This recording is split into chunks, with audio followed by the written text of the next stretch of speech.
Ladies and gentlemen, the Smothers Brothers.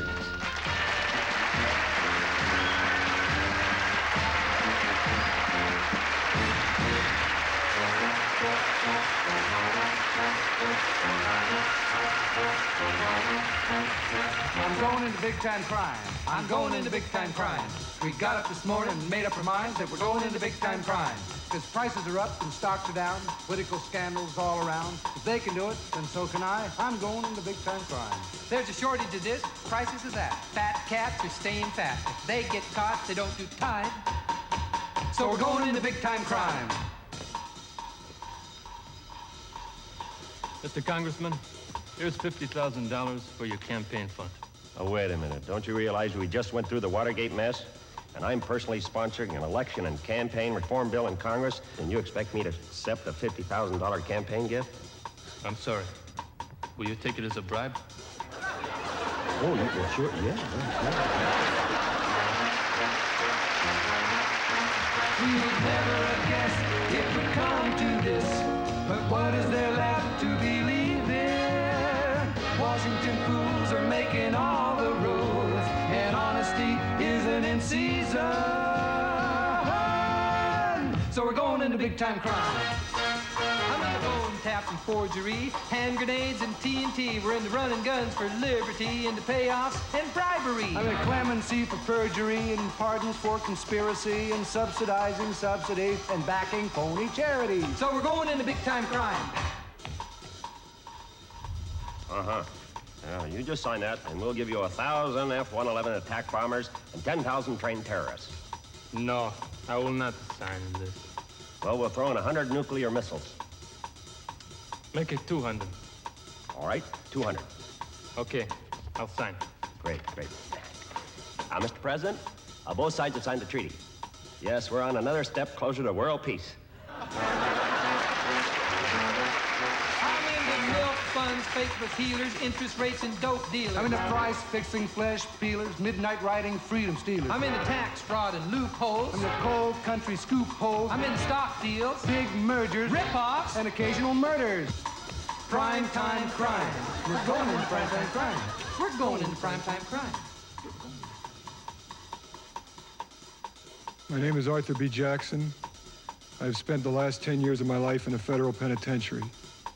I was convicted of grand larceny, perjury, tax evasion, assault, and malingering with animals.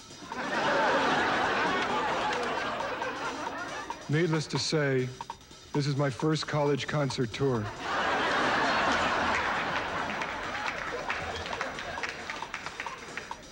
First of all, I don't want you to think I'm doing this for the money.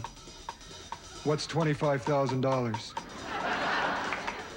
In conclusion, I would like to let you know that it is very difficult for some of us to tell our story. Of course, a few of us have overstepped the bounds of good taste. I must admit I was appalled the other night when I turned on the television and saw that new singing group, Tony Orlando and Dean. We would never have guessed it would come to this. But what is there left to believe in? Corporation fools are breaking all the rules, and honesty isn't in season.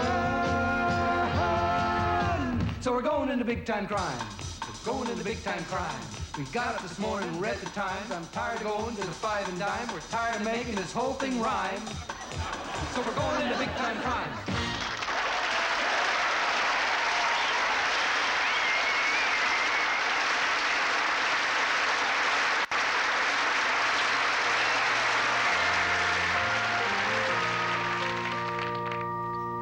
Forgive us, Father, for we are the oil industry and we have sinned. Just a minute, please. Come on, one at a time. Forgive us, Father. No, forgive us, Father.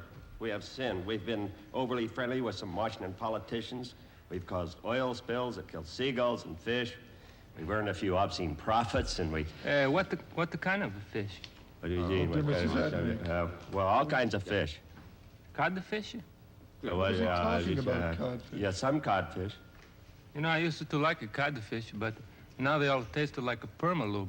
Because of you guys, that's why. I'm sorry.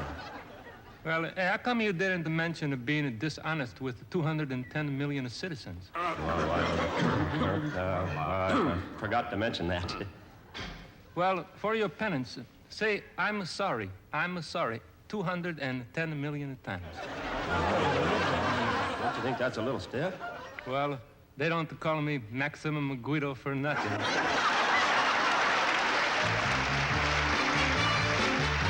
Ladies and gentlemen, welcome to the Smothers Brothers Show with Bob Einstein, Leigh French, Don Novello, Paulsen, and special guests Hoyt Axton and Linda Ronstadt.